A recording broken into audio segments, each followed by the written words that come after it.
doubt, we got knocked to the mat, but we have to get back up for Madison. We're just lacing up for the fight.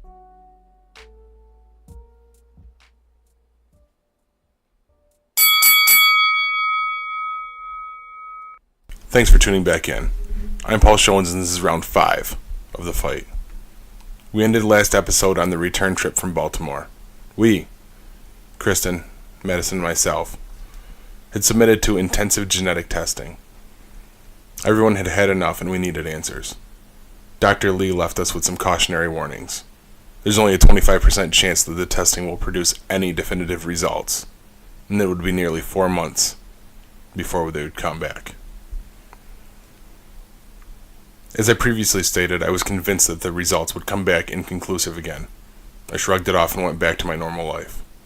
Madison had moved on to first grade and continued her therapies, and she was thriving.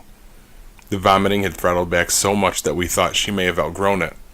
Those accidents that had spurred on the urgency to get it into Johns Hopkins, they stopped as quickly as they started. Life was normal. That is, until Kristen received a phone call on December 13th that I began to worry. That initial call was to schedule the real phone call. They needed to take some time to discuss with us what the findings were. Found this out when I got home from work that night. Kristen casually mentioned it in passing and it stopped me in my tracks. Kristen would schedule the call for noon on December 15th. Once again, I was told to go to work. There was no reason to include me on the call. I begrudgingly agreed and continued on as normal. The next day at work, all I could focus on was the impending call and what it could mean.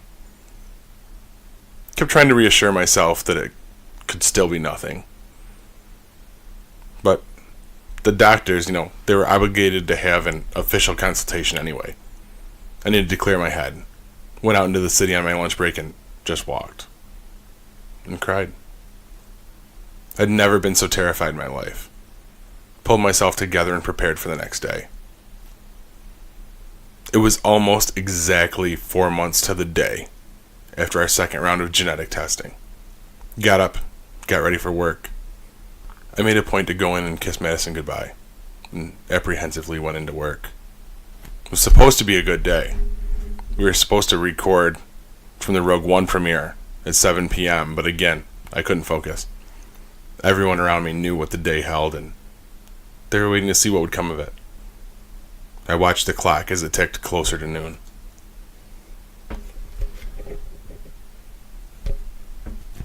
Noon came and went. Kept checking minute by minute. Finally, 12:30. Text message popped up on my phone. It was from Kristen. One simple sentence. The call's over. I stood up, texted back. I'm calling. Now. Raced out of the room and into the hallway of our building as I dialed the phone. Slipped into this corridor that's behind the elevators. Kristen picked up.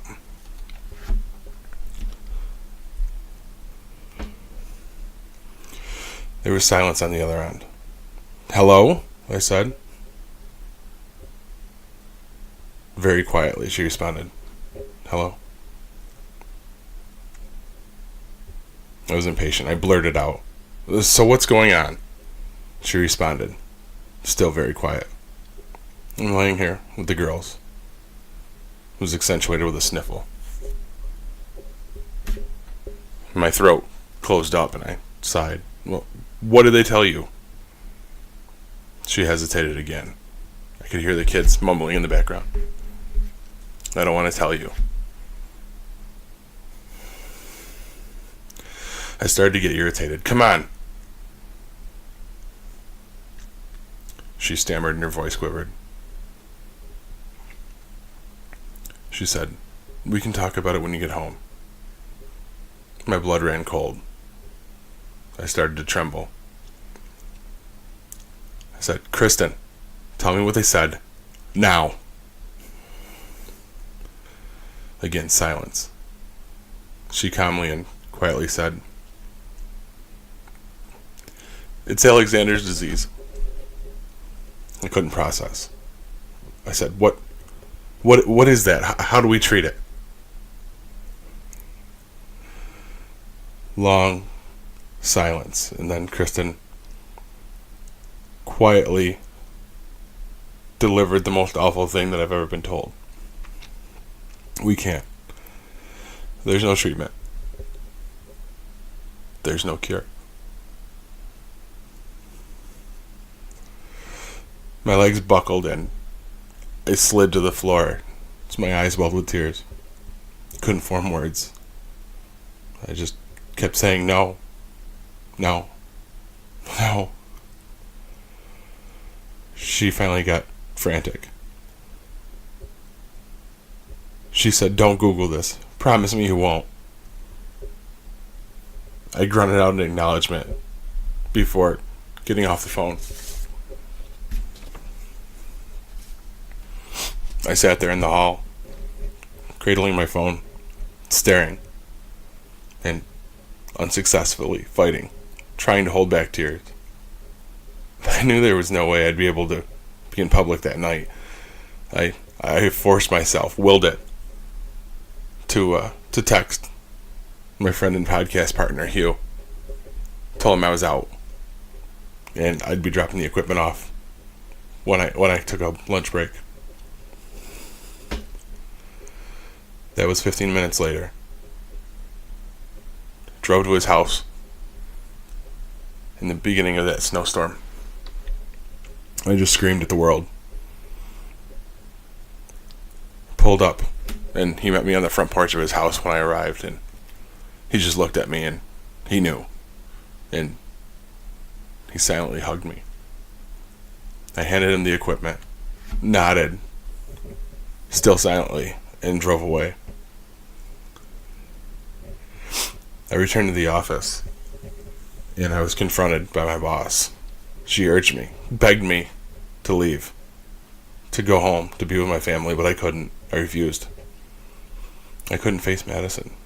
I couldn't look at her beautiful little face and try to act like everything was okay when I knew.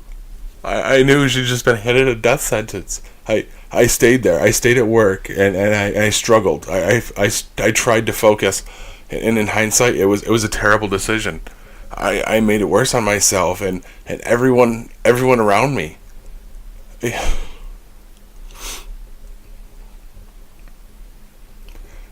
To their credit, my group of friends, my very, very close friends, they were there to prop me up and keep me moving forward as best they could. But and there was a parade of all of those closest to me in and out of my office to check on me, and I cried with most of them that day.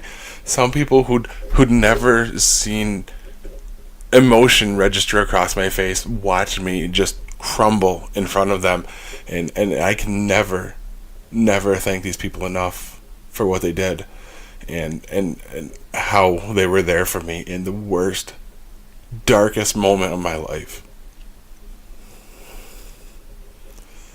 And all the while, at the same time, Kristen was home, struggling to keep it together. The kids were there. It was Christmas break. She had the unenviable task of acting normal and entertaining the kids. She busied herself by taking them out to play in the raging snowstorm that had settled in over our city. And she persevered. And as the hours ticked by and I no longer had an excuse, I had to go home and face this new reality. On the drive home, I screamed. I cried. I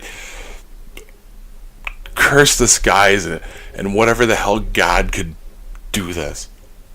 Got it out of my system. The evening and following days were challenging, to say the least. This diagnosis came shooting at us like a left hook. Knocked us to the mat, and I stayed there for a while. Dazed and bloody. Our 10 count had begun. But what is this? What exactly is Alexander's disease? Well, we'll talk about that next time. Join me back here for episode 6, Know Your Enemy.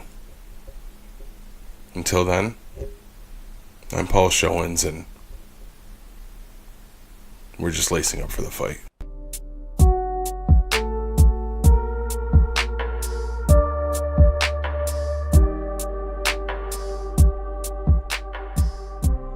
The Fight is a GeekPod Network production. This episode was written, produced, hosted, and mixed by Paul Showens. That's me. Script editing, courtesy of Tim Connors and Kaylee Galliano. Theme music is Come Flight by Fleslet, courtesy of the Creative Commons license. If you like what we're doing here, leave us a review on iTunes or visit our website, www.thefight.geekpod.com, where you can reach out to us and find out much more about this awful, terrible disease.